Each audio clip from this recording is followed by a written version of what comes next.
Hi. Dhanya വീണ എന്ന് പറഞ്ഞാൽ ചിലർക്കെങ്കിലുമൊക്കെ മനസ്സിലാവുമെങ്കിലും പക്ഷേ ഞാനേ കണ്ടുള്ളൂ, ഞാൻ മാത്രമേ കണ്ടുള്ളൂ എന്ന ഡയലോഗ് കേൾക്കുമ്പോൾ എല്ലാ മലയാളി പ്രേക്ഷകർക്കും ആളെ പിടികിട്ടും. നവ്യ നായർ, നമ്മുടെ സ്വന്തം നവ്യ. 2001 സിബി മലയിൽ സംവിധാനം ചെയ്ത ഇഷ്ടം എന്ന ചിത്രത്തിലൂടെ ദിലീപിൻ്റെ നായികയായിട്ടാണ് നവ്യ നായർ സിനിമാ ജീവിതത്തിലെ അരങ്ങേറ്റം കുറിക്കുന്നത്. അതിനു മുമ്പൊക്കെ കലാതിലകമൊക്കെ ആയിരുന്നു കേട്ടോ, ഭയങ്കര മികച്ച ഒരു നർത്തകിയൊക്കെ ആയിരുന്നു. അതിനുശേഷം മഴത്തുള്ളിക്കിലുക്കം, കുഞ്ഞിക്കൂനൻ, നന്ദനം, കല്യാണരാമൻ, വെള്ളിത്തിര, പഠനത്തിൽ സുന്ദരൻ, ചതിക്കാത്ത ചന്തു, ഇമ്മിണി നല്ലൊരാൾ, സർക്കാർ ദാദ, പാണ്ടിപ്പട, കളഭം, പാതിരാത്രി വരെ ഇപ്പോൾ എത്തി നിൽക്കുന്നു സിനിമ. പിന്നെ മലയാളത്തിൽ മാത്രമല്ല, തമിഴിലാണെങ്കിലും കന്നഡയിലാണെങ്കിലും അഭിനയത്തിൽ മികവ് പുലർത്തിയിട്ടുണ്ട്. അഴകിയ തീയെ, മായക്കണ്ണാടി, ഗജ, ആടും കൂത്ത്, രാമൻ തേടിയ സീതൈ, പിന്നെ ദൃശ്യത്തിൻ്റെ കന്നഡ ഒക്കെ നവ്യ ചെയ്തിട്ടുണ്ട്.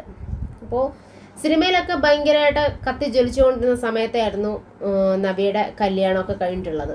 വിവാഹശേഷമാണെന്ന് തോന്നുന്നു നവ്യ കൂടുതലായിട്ട് ഒരു ഒരു വ്യക്തി എങ്ങനെ ആയിരിക്കണം, അല്ലെങ്കിൽ ഒരു അമ്മ എങ്ങനെ ആയിരിക്കണം, ഒരു ചേച്ചി എങ്ങനെ ആയിരിക്കണം, ആ ഒരു രീതിക്ക് എന്ന് വെച്ചാൽ ഒരു വളരെ മെച്യൂർഡ് ആയിട്ടുള്ള ഒരു സംസാര രീതിയും കാര്യങ്ങളൊക്കെ നമ്മൾ കണ്ടിട്ടുണ്ട്.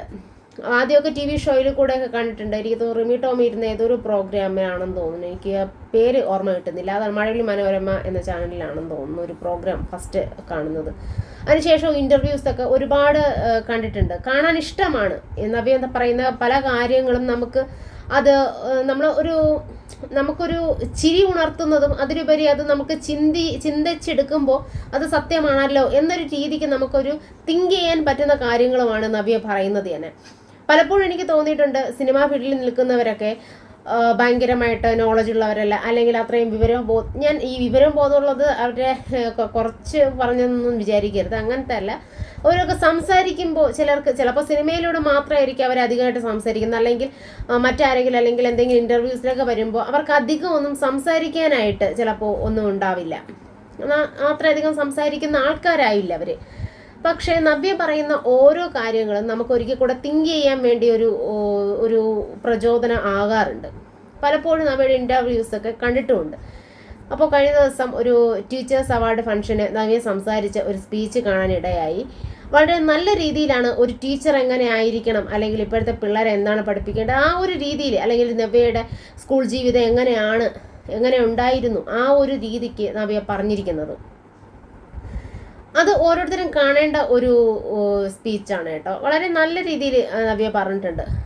ആൾക്കാർക്ക് വ്യക്തമാകുന്ന തരത്തിൽ, എന്ന് വെച്ചാൽ ഒരു കുഞ്ഞു കുട്ടി കണ്ടാൽ പോലും അത് മനസ്സിലാകുന്ന തരത്തിലാണ് നവ്യ കാര്യങ്ങളൊക്കെ പറഞ്ഞിട്ടുള്ളത്.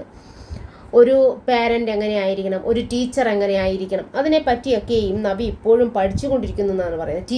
ടീച്ചറും ഗുരുവും തമ്മിലുള്ള വ്യത്യാസം. ഗുരു എന്ന് പറയുമ്പോൾ ഗുരുവിൽ നിന്ന് നമുക്കൊന്നും മാറ്റി നിർത്താനായിട്ടില്ല. അവരിൽ നല്ല ക്വാളിറ്റി മാത്രമേ ഉണ്ടാകത്തുള്ളൂ. അത് നമുക്ക് തിരഞ്ഞെടുക്കാൻ പറ്റുന്ന ഒന്നാണ് ഗുരു നിർദ്ദേശിക്കുന്ന, അല്ലെങ്കിൽ ഗുരു എന്ന് പറയുന്ന ഒരു വ്യക്തിയിൽ നിന്ന് നമുക്ക് മാതൃകയാക്കാൻ പറ്റുന്ന തരത്തിലാണ്. അല്ലെങ്കിൽ ടീച്ചർ എന്ന് പറയുമ്പോൾ അത് അവരെ പഠിപ്പിക്കുന്നതായിരിക്കും, അല്ലെങ്കിൽ ഏതെങ്കിലും ഒരു വിഷയം പഠിപ്പിക്കുന്ന ഒരു വ്യക്തികളെ മാത്രം നമുക്ക് ടീച്ചർ എന്ന് വിളിക്കാൻ പറ്റുന്നു. പക്ഷേ നവ്യയുടെ ഗുരു എന്ന് പറയുന്നത് അവരുടെ ഭരതനാട്യം ടീച്ചർ പ്രിയദർശിനി ഗോവിന്ദിനെ കുറിച്ചാണ്. അവർ ആ ഗുരു എന്ന സ്ഥാനത്തോടെ അവരുടെ ജീവിതം മുഴുവനും എന്ന് വെച്ചാൽ മാതൃകയാക്കാൻ പറ്റും എന്ന തരത്തിൽ അവർ കാണിച്ചു തരുന്നത്. അതുപോലെ നവ്യയുടെ മകനെ പഠിപ്പിച്ചു കൊടുക്കുന്ന കാര്യങ്ങൾ, അല്ലെങ്കിൽ അവനോട് പറഞ്ഞു കൊടുത്തിരിക്കുന്ന ഇപ്പോൾ നടക്കുന്ന ആഭ്യന്തരമന്ത്രി നടത്തുന്ന തൂഫാനിനെ കുറിച്ച്, ഇപ്പോൾ കേരളം അത് നമ്മുടെ കേരളം മറ്റ് രാജ്യങ്ങളെ പോലെ, അല്ലെങ്കിൽ മറ്റ് സംസ്ഥാനങ്ങളെ പോലെ ഡ്രഗ്സ് മുഴുവൻ ഒഴുകി നടക്കുന്ന ഒരു സംസ്ഥാനമായി മാറിക്കൊണ്ടിരിക്കുകയാണ്. അതിൽ നിന്നൊരു മാറ്റം കൊണ്ടുവരാനായിട്ട് ഓപ്പറേഷൻ തൂഫാനൊക്കെ വന്നിട്ടുണ്ട്.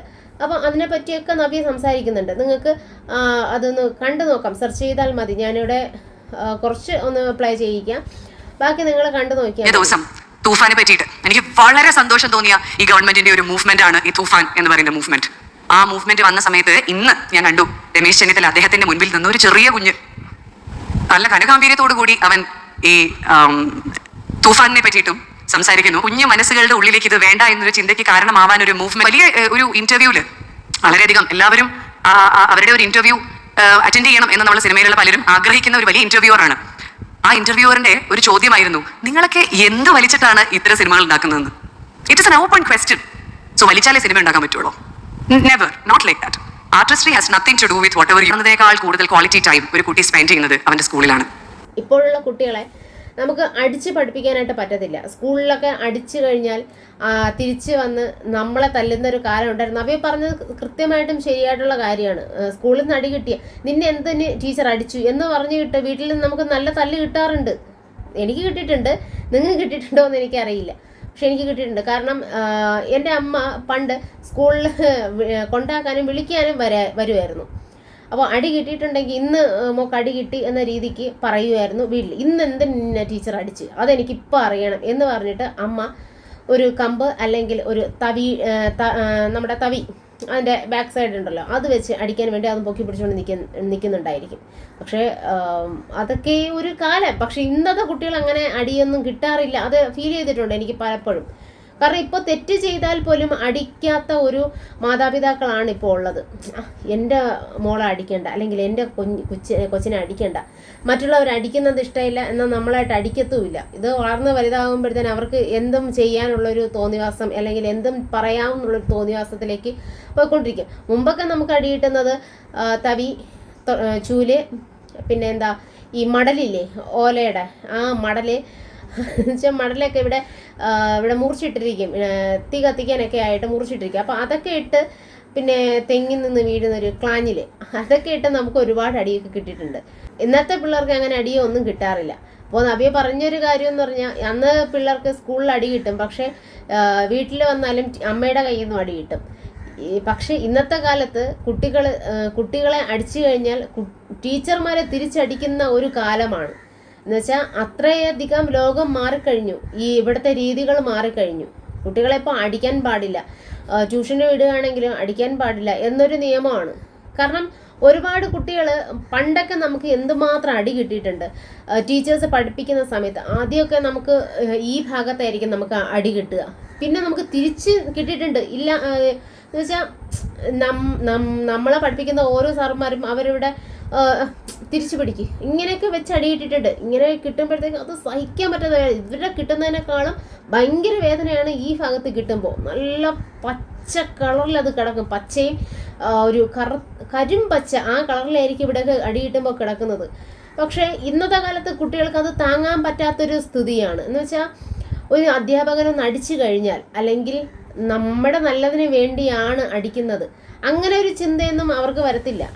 ഉടനെ പോയി ആത്മഹത്യ ചെയ്യുക, അല്ലെങ്കിൽ വേറെ എന്തെങ്കിലും അവർ വിഷമിപ്പിച്ചു, അല്ലെങ്കിൽ അവർ അങ്ങനത്തെ ഒരു സ്ഥിതി വന്നു എന്ന രീതിക്ക് അധ്യാപകർക്ക് തന്നെ കുറ്റം വരുത്തുന്ന രീതിയിൽ പിള്ളേർ കാണിച്ചത് കൊണ്ടാണ് ഈ അടിയൊക്കെയും നിർത്തലാക്കിയത്. കുട്ടികളെ പോയി ആത്മഹത്യ ചെയ്തിട്ടുണ്ട്, അല്ലെങ്കിൽ വീടുകളിൽ പോയി ഭയങ്കരമായിട്ടുള്ള മോശമായിട്ടുള്ള പറഞ്ഞിട്ടുണ്ട്, അങ്ങനെ വീട്ടുകാർ വരും, അല്ലെങ്കിൽ അങ്ങനത്തെ പ്രശ്നങ്ങളൊക്കെ ഒരുപാട് ഉണ്ടായിട്ടുണ്ട്. പക്ഷെ അന്നൊക്കെ നമുക്ക് അടി കിട്ടുമ്പോൾ വീട്ടിൽ വന്ന് പറയുമ്പോൾ, അല്ലെങ്കിൽ അത് അച്ഛൻ്റെ അടുത്ത് പറയില്ല, പക്ഷെ അമ്മയുടെ അടുത്ത് പറയും. അമ്മയുടെ അടുത്ത് പറയുമ്പോൾ കിട്ടണമായിരുന്നു, ഇനിയും കിട്ടണം, സാറിനെ കാണിട്ട് അല്ലെങ്കിൽ ടീച്ചറിനെ കാണിട്ട് ഞാൻ കുറച്ചുകൂടി അടി തരാൻ പറയും, നീ പഠിക്കുമെന്ന് നോക്കാമല്ലോ, അങ്ങനത്തെ ഒരു രീതിയായിരുന്നു. പക്ഷേ ഇന്ന് അങ്ങനെയല്ല. അമ്മമാരും അച്ഛന്മാരും പിള്ളേരെ തലത്തുമില്ല, ടീച്ചേഴ്സ് തല്ലിയ അതുകൊണ്ട് കേസാക്കുകയും വല്ല ഇഷ്യൂ ആക്കുകയും ചെയ്യും. അതുകൊണ്ട് ഇപ്പോൾ ടീച്ചേഴ്സിന് പിള്ളേരെ തല്ലാനായിട്ട് പേടിയാണ്. എന്തെങ്കിലും വിഷയം ഉണ്ടെങ്കിൽ ഒന്നിൽ പേരൻസിനെ വിളിപ്പിക്കുക, അല്ലെങ്കിൽ ക്ലാസ്സിൽ നിന്ന് കുറച്ചു നേരം പുറത്തിറക്കി നിർത്തുക. ഈ രണ്ട് വിഷയങ്ങളായിരിക്കും ഇപ്പോൾ ചെയ്തു പോകുന്നത്. എങ്ങനെയാണ് പിള്ളേരെ പഠിപ്പിക്കേണ്ടത്, അല്ലെങ്കിൽ ഓരോ ടീച്ചേഴ്സ് എങ്ങനെയാണ് പുതുതലമുറയെ വാർത്തെടുക്കേണ്ടത്, അതൊക്കെയും അവരുടെ കയ്യിലാണ്, ടീച്ചേഴ്സിൻ്റെ കയ്യിലാണ് ഇരിക്കുന്നത്. നിങ്ങളൊക്കെയും ഓരോ വ്യക്തികളെയും വളർത്തിക്കൊണ്ട് വരികയാണ്, നാളത്തെ തലമുറയാണ്. അപ്പോൾ അവർക്കൊക്കെയും നല്ലത് പറഞ്ഞു കൊടുക്കേണ്ടതും പഠിപ്പിക്കേണ്ടതും ടീച്ചേഴ്സാണ്. വീട്ടിലൊക്കെയും പിള്ളേർ കുറച്ച് സമയം മാത്രമേ കാണത്തുള്ളൂ, ബാക്കി മുഴുവൻ സമയവും ഈ സ്കൂൾ കാലഘട്ടം അല്ലെങ്കിൽ സ്കൂൾ ജീവിതമാണ് അവർക്കുള്ളത്. അവിടെ നിന്ന് പഠിക്കുന്ന പാഠങ്ങളാണ് പിള്ളേർ പിന്നെ അടുത്ത് ചെയ്യുന്നത്. എന്നുവെച്ചാൽ സ്കൂളാണ് അവരുടെ അടിസ്ഥാന ഒരു വിദ്യാഭ്യാസവും അവരുടെ അച്ചടക്കവും രീതികളും കാര്യങ്ങളും എല്ലാം പഠിപ്പിച്ചു കൊടുക്കേണ്ടത് സ്കൂളിൽ നിന്നാണ്. പിന്നെ ഇക്വാലിറ്റിയെ പറ്റിയൊക്കെ സംസാരിക്കുന്നുണ്ട്. അതൊക്കെ നല്ല രസമാണ് കാണാൻ. അത് നിങ്ങൾ കണ്ടിട്ടില്ല എങ്കിൽ ആ സ്പീച്ച് ഒന്ന് കണ്ടു നോക്കൂ. ഓക്കെ, എനിക്ക് ആ വിഷയം ഭയങ്കരമായിട്ട് ഇഷ്ടപ്പെട്ടു. നവ്യയുടെ മിക്ക വീഡിയോസും ഞാൻ കാണാറുണ്ട്, നല്ലതാണ്. അങ്ങനെ കാണാൻ താല്പര്യമുള്ള അല്ലെങ്കിൽ നവ്യയുടെ വീഡിയോസൊക്കെ കാണാൻ താല്പര്യമുള്ളവർ ഒന്ന് കമൻറ്റ് ചെയ്യൂ. Okay, by.